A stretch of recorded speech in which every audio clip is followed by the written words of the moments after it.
Alhamdulillahirabbil alamin. Suwa lagi kita dalam program Sarwo Sae. Kang Sarep Kang Dewa pengen uripe Sae. Sehat, amin, sehat, harus sehat. harus sehat ya. Ini adalah bunci kita. Bunci. Modal gitu ya, bunci itu. Ya kita sebagai manusia pasti punya angen-angen, punya harapan karena itu sudah menjadi fitrah ya. Terlahir di dunia, selama kita masih hidup, kita pasti tetap memiliki yang namanya harapan. Itu muncul dari dorongan kebutuhan. Jadi harapan, misalnya ini soal cinta. Ya. Jadi Kang Sarip itu pengen meminang seseorang ya, nalika semono, yaitu kan berharap cintanya terbalas. Ya. Berarti kan di situ dorongan itu muncul. Harapan itu muncul karena dorongan cinta. Dibalas dengan diterima gitu ya. Ya, saya terima. Terus yang kedua, harapan itu muncul dari dorongan kebutuhan ekonomi. Jadi sudah menikah, akhirnya dia harus menafkahi. Jadi berharap mendapatkan upah dari apa dia bekerja keras setiap hari ya. Terus dorongan harapan itu muncul dari dorongan akan kebutuhan kesehatan. Betul. Ya, saya berharap sehat terus, makanya saya menggunakan masker. Jadi munculnya dari sana, ya. Terus kemudian kalau kita lomba dalam sebuah kejuaraan, harapan itu muncul karena dorongan pengen menjadi juara satu. Ya. Tapi kan ya dalam memperoleh atau mencapai cita-citanya kan banyak. Harapan itu kadangkala banyak sekali hambatan. Banyak masalah, banyak rintangan ya. Nah, inilah jadi yang menjadi penghalang istilahnya ya. Penghalang harapan kita tidak sampai kenyataan itu yang pertama adalah emotion. Emotion itu datangnya dari dalam, merasa tidak mampu. Aku kok nembak cah kuwi ojo-ojo. Nah, saurunge nembak lho.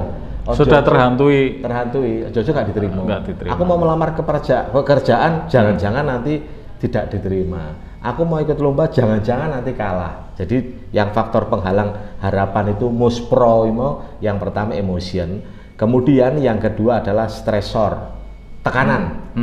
Tekanan itu dari dalam maupun luar. Contoh nih, orang yang kena COVID, misalnya tanpa gejala atau OTG ya, dia itu stresor dari dalamnya itu ngerasa, ini masalah nih, game over hari keberapa, terus gejalanya apa? Ya dia begitu. Apa namanya orang Jawa ngarani ngoleh-ngolei, apa ya? Besok itu udah, ini sudah hari kesekian begitu. Itu dia. Kondisinya kok belum. Jadi stresor itu saya tidak, aku harapannya tipis ya, itu paling ngono. Nah yang kedua, stresor itu bisa datang dari eksternal. Banyaknya berita itu kadang-kadang malah jadi stresor juga. Nah, berita tentang COVID misalnya, akhirnya ini serana harapan kita game over tahu.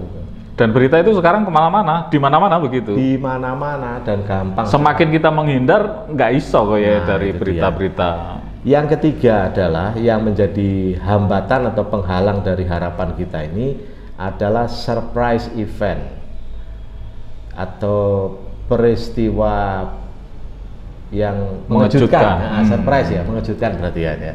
Contoh aja lomba lah ya.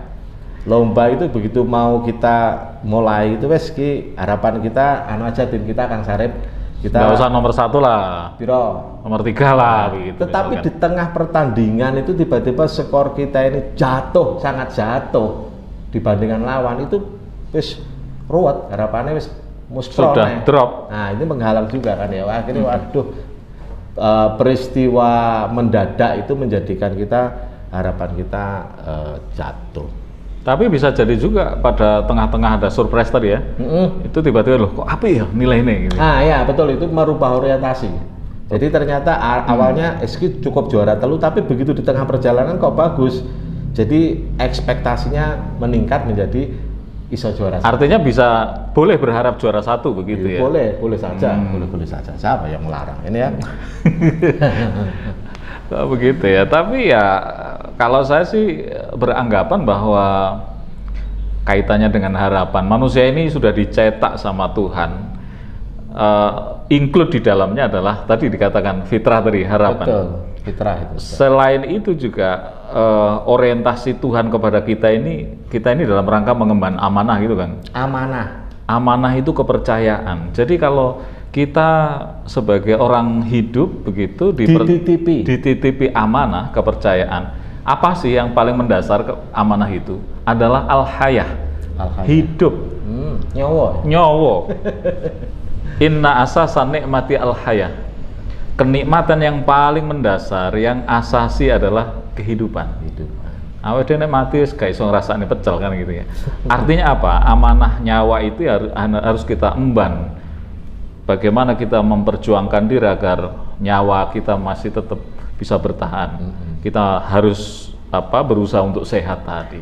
Iya, seperti pesannya Abah ya ke kita itu pupuke nyawa. Ya dengan olahraga. Olahraga beliau selalu mengajarkan pada kita. Karena apa ya?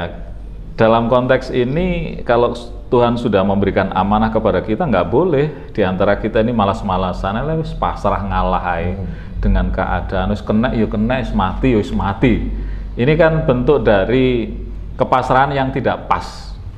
Boleh kita tawakal, tetapi sudah melalui proses berusaha, berikhtiar semaksimal mungkin, berdoa kepada Allah, baru akhirnya kita tawakal, pasrah. Innallaha yuhibbul mutawakkilin. Allah itu suka orang-orang yang tawakal, tapi konteks tawakal itu bukan pasrah ngalah, tapi sudah melakukan usaha maksimal. Nek konteknya COVID ya, berusaha pakai prokes, masker, kemudian jaga jarak dan seterusnya. Ini dilakukan. Ya, berarti kalau itu konteksnya kesehatan, konteksnya ekonomi juga sama ya, berarti ini tadi ya. Kita mendapatkan amanah dari Tuhan. Kalau kita harus bisa menghidupi amanah, misalnya menjadi anak, ya kan? Kita harus mencukupi ekonomi, ini kita bekerja keras. Betul. Kita dikasih amanah tubuh, ojo sampai dirusak dengan kurang turu. Misalnya nyambut gawe terlalu los, strom. Tujuannya mungkin positif ya. Iya. Dia di tempat dia bekerja atau organisasi itu dia overtime itu kerjanya. Overtime itu malah justru menyiksa menurut saya. Kayak Kang, aku ingat Kang, waktu di Tanah Suci tawaf Kang, kan pengen mencium Hajar Aswad. Ini yang kita sering tidak sadar di tawaf ini, atmosfernya kan begitu, orang pengen mencium Hajar Aswad karena ini sunnah begitu. Sunnah sebenarnya. Sunnah hukumnya. Jadi sunnah itu dilakukan mendapatkan pahala, tidak dilakukan tidak apa-apa. Tetapi konteksnya orang lebih ngejar kesunahan itu tetapi mengabaikan bahaya dirinya. Padahal dikai amanah, dikai percayaan jogonen awake dijogo aja sampai lah. Kita ini orang Indonesia Kang ya. Saman kan mesti punya pengalaman waktu umroh dan haji itu. Awake cilik ning ngono. Artinya apa? Kalau menurut saya lebih banyak atau besar bahayanya daripada manfaat yang kita dapatkan. Toh sebenarnya mencium dari jauh ini juga sama saja. Ya betul ya. Jadi berarti kita harus selalu menjaga amanah, ya. Jadi harapan itu terus tetap ada di dalam diri kita. Nah, sekarang pertanyaannya adalah yang muncul itu kalau harapan tidak sesuai kenyataan. Harapan tidak sesuai kenyataan. Ya contohnya gue mau. Aku wis tak wanek nih aku nembak. Tapi hasil akhirnya kok nggak sesuai gitu ya. Tak wanek nih aku melu lomba, tapi hasil akhirnya bakal kalah. Terus tak wanek nih aku ngelamar pekerjaan, hasil akhirnya ya belum diterima. Tak wanek nih aku begawe nyambut gawe rino wengi, hasil akhirnya ya belum sesuai gitu ya. Gimana itu? Ikhtiar, berdoa, kemudian tawakal. Hasil akhirnya ini kan bukan kita yang ngurus. Bukan kita yang punya otoritas, hasilnya harus baik. Berarti dikek ning ngarep. Dikek ning ngarep. Berpasrah tadi lah. Pasrah itu proses dari awal itu kita sudah sadar bahwa ini pasrah. Contoh Kang, nek mbiyen diajari Bapak Ibu guru kalau mau berangkat sekolah, itu doa dulu kan? Betul. Bukan berangkat dulu. Doa dulu itu sudah bismillahirrahmanirrahim, ya Allah saya pasrah. Jadi berangkat kita bekerja, berangkat kita lomba tadi, berangkat kita berobat mungkin ke tempat pengobatan, itu sudah tawakal dulu. Bismillahirrahmanirrahim, la haula wala quwata illa billah. Kita sudah di-set untuk tawakal dulu, hasilnya itu otoritas Tuhan yang Maha Kuasa. Tetapi prosesnya harus dimaksimalkan. Maksimalkan. Ya, prosesnya harus dimaksimalkan. Kalau itu jauh lebih baik daripada tidak berproses. Iya lah. Iya lah. Kan itu lah. Ya malah salah gitu kalau kita zong. Orangnya Popo kok pengen apik kan gitu ya, nggak melakukan apa-apa. Itu dia, maka kalau begitu kata kuncinya, kita kan pengen masa depan kita ini baik, masa depan sukses, kemudian di akhirat juga sukses.